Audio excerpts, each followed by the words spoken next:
Good evening and thank you for joining us.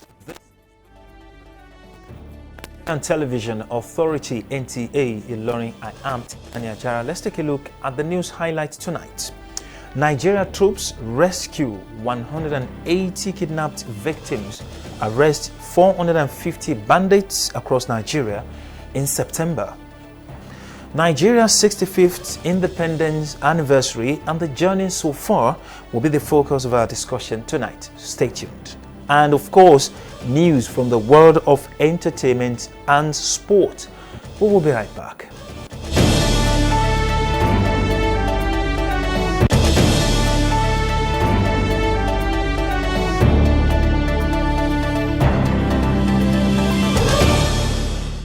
Welcome back. The Defense Headquarters says troops across different theaters of operations have rescued 180 kidnapped victims, arrest 450 terrorists, bandits and other criminal elements, while 39 others surrendered in various operations conducted in September 2025.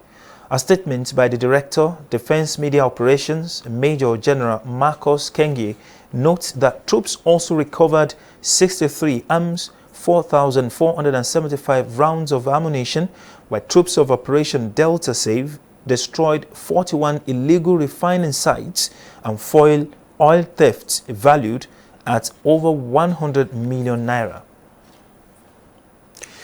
The Miyetti Allah Falaku Yeso Development Association has called on the government at all levels to, as a matter of urgency, provide internally displaced persons IDP camps for its members who have been forced to flee their homes due to rising insecurity in some part of Kwara State. The group made the appeal in Ilorin while lamenting the deteriorating security situation in their respective communities. Abdullahi Elewetu has the report. Kwara State is widely regarded as the state of harmony, a place where peace and unity flourish across tribes, religions, and social status. However, in recent times, the relative peace being enjoyed has been affected, especially in 4 local government areas spanning both Kwara North and South, now under serious security threats, as incidents of banditry and kidnapping have forced many residents, including Fulani communities, to flee their homes. Some have lost valuable property, while others have paid the ultimate price with their lives. At a press briefing in Ilorin, speakers, including chairman of Miyetti Allah Falaku Yeso Development Association, Alhaji Aliyu Mohammed Jouro, expressed deep concern over the situation. They lamented what they described as unjust profiling of Fulani herders who are often linked to criminal activities without credible evidence or thorough investigations.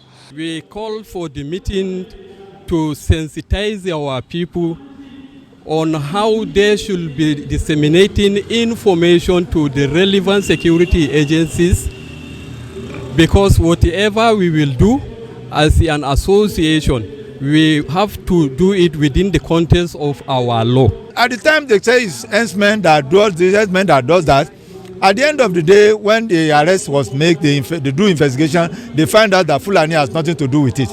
They will not come back to the media, and that is the main problem. We are not able to be accommodated by the hostile communities. Why? They were suspecting them. And those who are committing the crimes, they cannot be limited or restricted to a single ethnics. The Yoruba can be found among them. The Igbo can be found among them. The Fulani, so the ethnics that made up the crimes are not about the only Fulani alone. Why would we need to be segregating ourselves? They called on government and traditional leaders to rally around them, as they are not only facing violence and displacement, but are also being rejected when they seek refuge in other community. The association urged the government to intensify its efforts, particularly through the use of modern information and communication technologies, to help detect and prevent further security breaches across the state. They also appealed for compensation for members whose cattle have been stolen by bandits, leaving them without any source of livelihood. Abdullahi Elewetu, NTA News. Now to the background report. October 1st every year presents an opportunity for Nigeria and Nigerians to commemorate the country's Independence Day, a day that marks freedom from British colonial rule in 1960. In this special report, Ahmed Fulani examines the pains and gains of Nigeria's 65 years of independence, a story of resilience, hope, and the ongoing quest for national transformation. We fought a civil war. We've done all sorts of things. We are currently dealing with issues of banditry, kidnapping, insecurity. But in spite of it all, we are still standing as a country, as a nation. We are moving, we are progressing. Because when we look at ramifications of many factors, we are moving. There is no gainsaying the fact that Nigeria, as a sovereign country, is faced with multiple challenges, notably insecurity and unemployment. But despite this, the above respondents are convinced that the country has a lot to thank God for on our independence anniversary. As Nigerians spread across the nooks and crannies of the country and even among those in the diaspora celebrate this landmark achievement, they reflected on the problems of corruption which has endangered the country, bad governance and insecurity among others, emphasizing that the country under the leadership of President Bola Ahmed Tinubu is heading in the right direction with its renewed hope agenda. The civil servants are the people that are destroying government programs, and they are the ones that are not allowing these things to go down because private sectors are not at the corridor of powers. Civil servants are the corridor of powers, and when you look at what they are doing, you discover that they are not really helping the programs of the government. Number one, they are not advising the government very well. It doesn't call for much celebration, a modified celebration, because we are already faced with a marriage of challenges, the most of which is insecurity. We hardly sleep in our house with the two eyes closed now. They, however, argued that the economic reforms of the government have not benefited the majority of Nigerians, with over 129 million people living below the poverty line. Government, they said, must focus on avoiding high inflation and poverty, labor unrest, and tackle insecurity if the citizens must continue to enjoy the gains of attaining independence in 1960. It's a very complex issue. It's political, it's economic, it's social, it's even religious. If we address all these issues from all these facets, and we are genuinely committed, and we are determined, I think we'll get out of all these problems. We have to provide jobs for the teeming youths who don't have job to do. The federal government should also scrap plea bargaining, which has been encouraging many people to steal from the government purse, bearing in mind that when even arrested, only a small percentage of that money will be taken from them. As the nation celebrates, the path forward requires addressing poverty, inequality, corruption, federal character principles, economic downturn, and security threats, among many others, to realize the nation's full potentials. Ahmed Fulani, NTA News.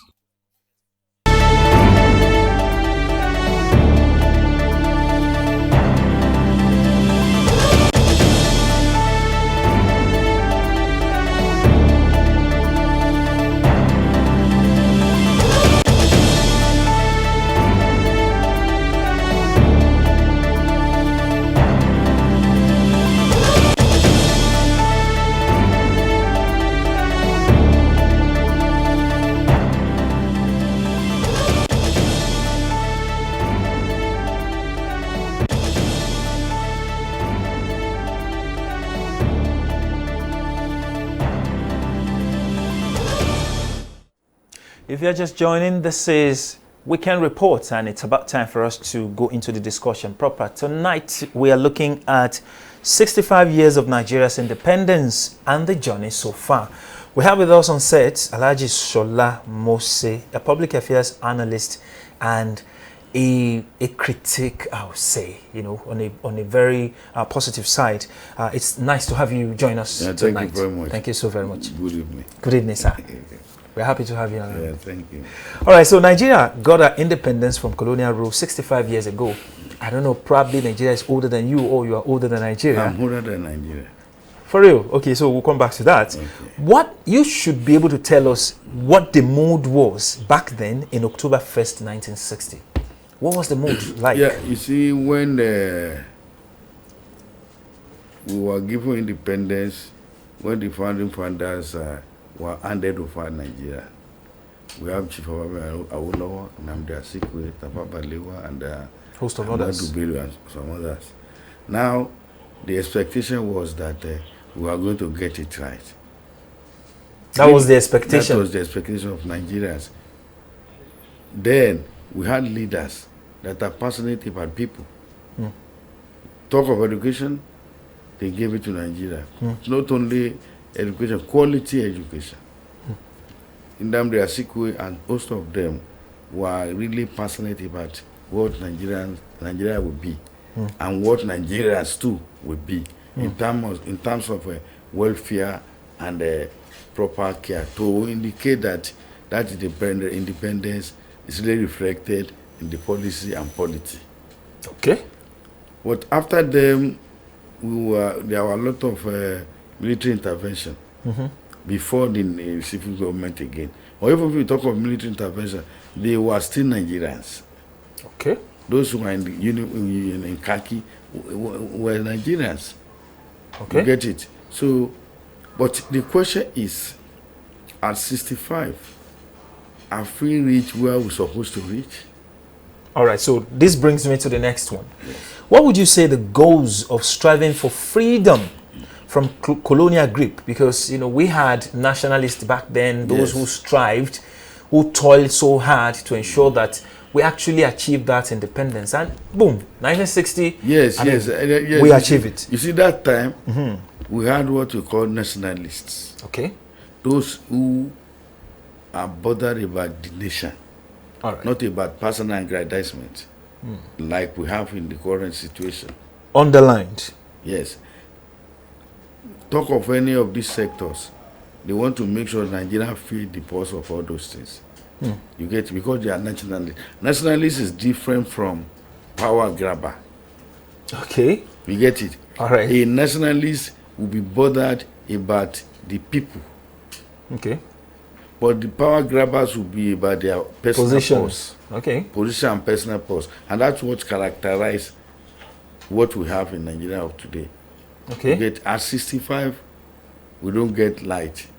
We cannot proud of 1 hour non-interrupted power supply. At 65.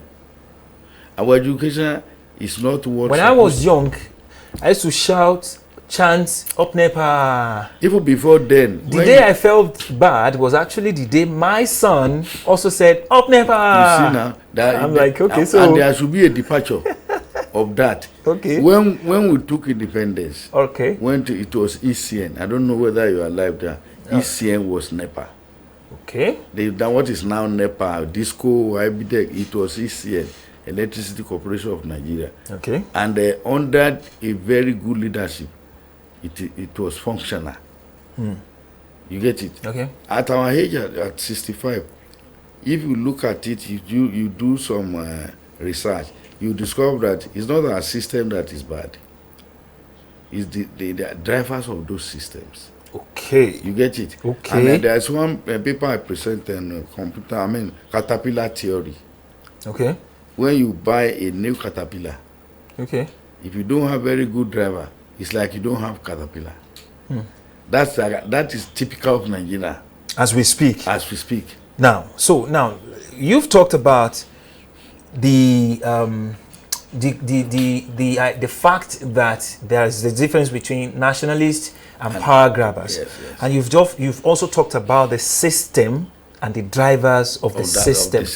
You don't, personally see any, fault so much in the system itself. Yes, the system. You cannot blame the system for now. You get it? Because everybody that is having problems, they will say, is because of the system. Okay, if it's the system. What is the system? Who are the system? Who are? What of? We are even talking of the system. Okay. without talking of the drivers of the system. Okay. We are not saying anything. System is being driven by the drivers. If the system is good, we have good drivers. If the system is bad, as the case is, we have bad drivers. Okay, so now in my second question, there is one very salient response that I actually I look at for, from you.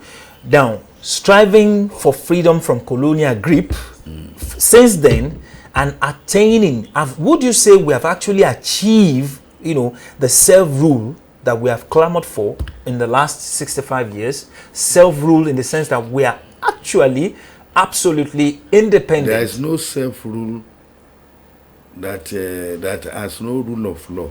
You can call self-rule. That time, what you mean by self-rule is that where everything is sovereignty. Yes, sovereignty is reflected in all our activities, characteristics, ideologies. But it's not like that. Look at the FOI bill. Okay. You get it. Some states are not even taking FOI bill so serious. Freedom of Information Bill. Okay. You get it. When you talk of sovereignty, you get it. You don't go into what we are witnessing now. We have legal sovereignty. Okay. We have political sovereignty. Okay. You get it. Legal sovereignty supersedes political sovereignty.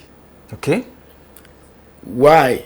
Because when you talk of legal sovereignty, everybody's right must be presented. There should be freedom of association, freedom of speech, all these things. Do we have it now? And if you look at the law, you see that the law is not being obeyed by the bourgeois. Nigerian laws are being obeyed by the common men, by the masses. Internally. But let's look at it from outside, from within ourselves. You said that totality of freedom is not yet achieved within ourselves. Yes. But let's talk about the colonial rules. Since when they say, oh, you guys are free, some are of the opinion that we're still having some sort of pseudo kind of rule. No, let me tell you. Or they still have some clause on us. We fought for freedom and independence from the colonial master. Okay. But I want to tell you now, we have neo-colonialism. All right, so let's move on. You've answered my question.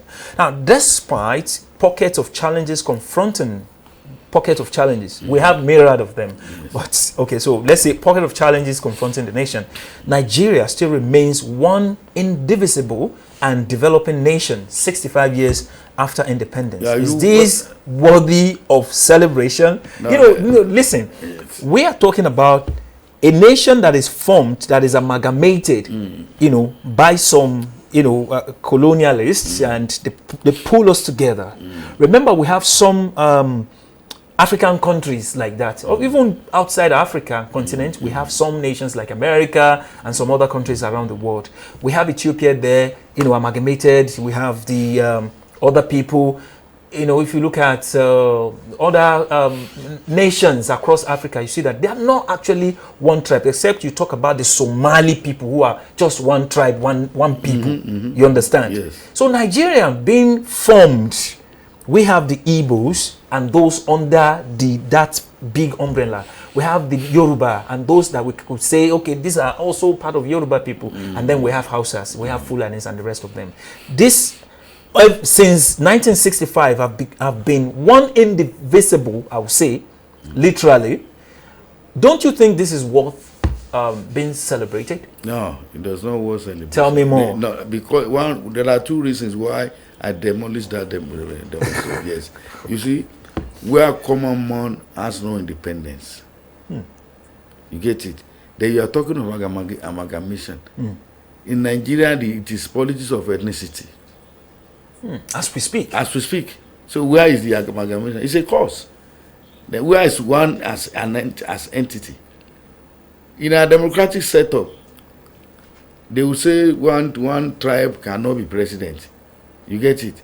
And whereas what we have in Nigerian Constitution is not zoning. It's a democratic right of every tribe to come on board. But if you are now saying that, no, we can't want this, Yorubas cannot do this, where is the entity, for God's sake?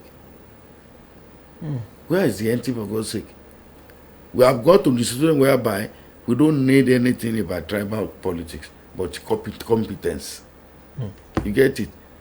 Nigeria has more than 300 languages, but we're only talking of Wazobia. You get it?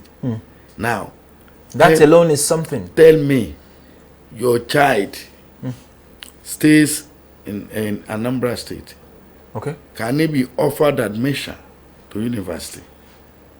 They will say, go back to the state. Where is the entity? And also, man will not say, dominant of what they have there, without allowing Yoruba or Igbo to live there. Where is the entity? Remember, in Lagos, there was allegation that some shops were demolished because they are owned by Igbos. What Nigeria will say? That's why the amalgamation is a cause. We are not an entity, and the leadership has not made it done. Okay, so but you can't take away the credits of some schemes, some programs and policies that actually bring people together. If you want to give kudos to Nigeria, okay, in certain aspects, continental electoral rigging. Okay. You get it? Continental rigging. You want to give kudos to Nigeria, you talk about fantastically corrupt. You see, these are the areas by which that is affecting our polity. We should tell ourselves the gospel truth. But I used to tell people that it's our leadership recruitment process that is faulty. Leadership recruitment process. Yes. What do you want to say about that? If I want to vote for you, I must be able to have some IQ questions from you. Some sectoral questions. What will you do in education? What will you do in health? What will you do on agri? All these things. But by the time you come and tell you these politics of Kilobade, you get it. Okay. I say, okay, what do you bring? Where is the face cap? Where is T-shirt? You get all these things that are. Okay. You take 10,000. So the people that are recruiting the leaders are the voters. Okay. They are the one that can change the narrative. I appreciate one thing about your review, your analysis of what we have been going through as a nation. From start, you credited most of the leaders for being, for possessing that spirit to develop the nation, to have one invisible Nigeria. If people are telling you that maybe because of the military intervention, we are unable to get... No. Murtala Mohammed was a military man. And he instilled discipline in the polity. Ide Agban is a military man. You get it? You see what characterized that regime. You get it? They are even better than those we templated for. This is what I'm saying. You must be able to stop this templating for anarchy.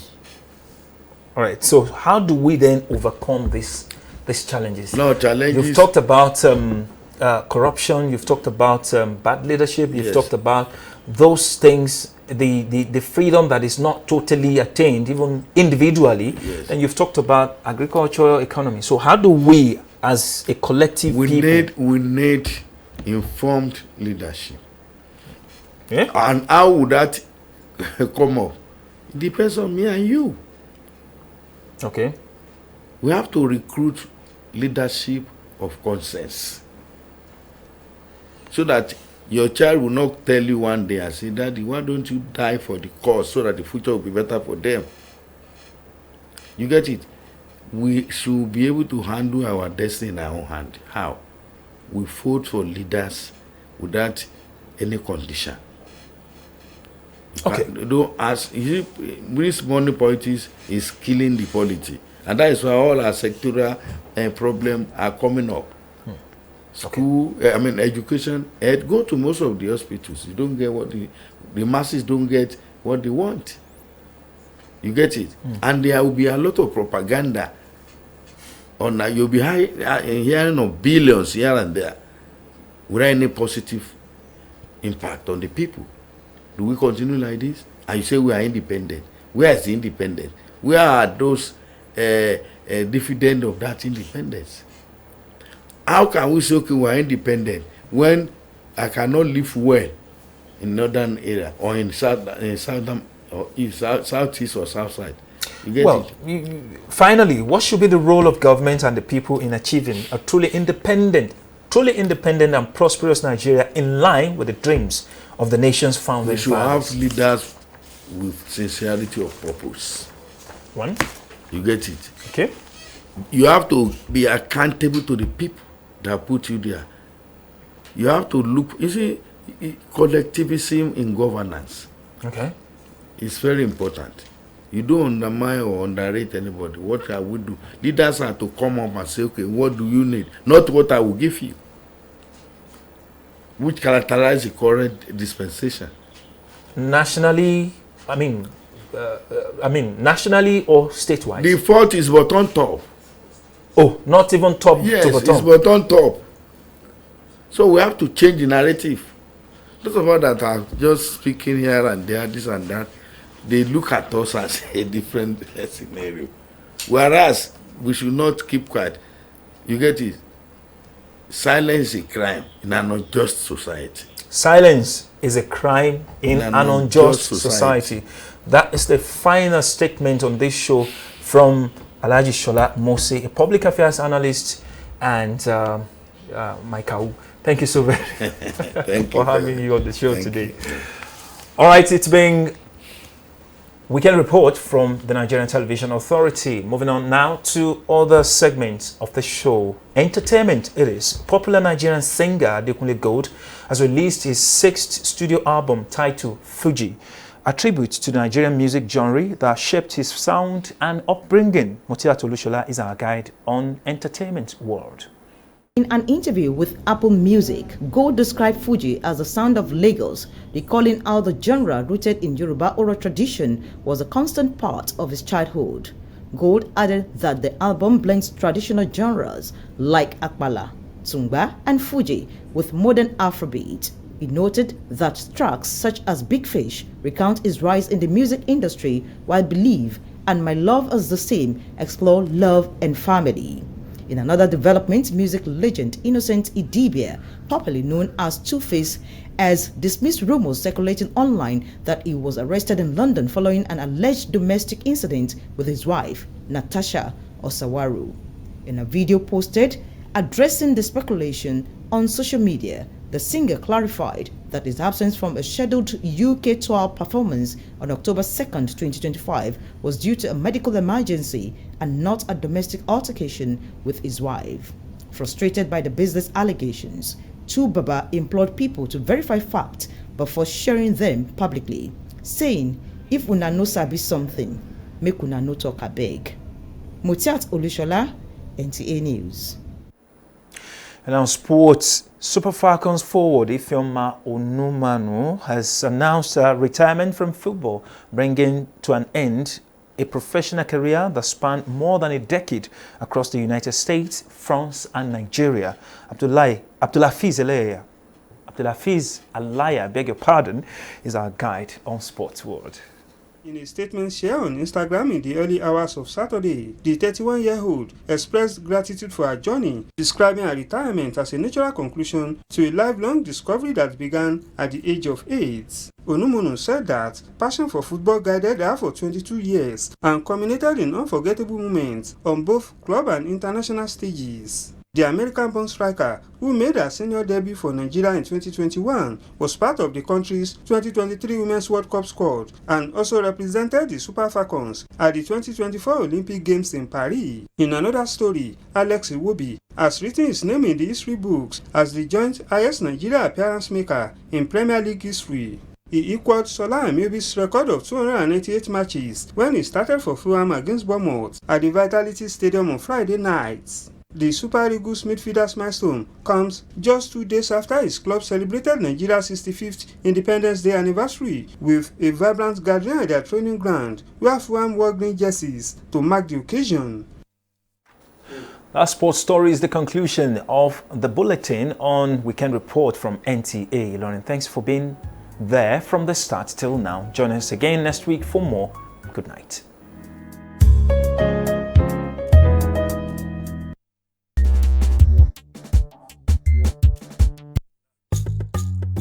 For more news and programs, you can visit our website on www.ntailorin.com.ng. Download the NTA Ilorin app from Google Play Store on your Android devices. You can also watch our news on NTA Ilorin YouTube channel.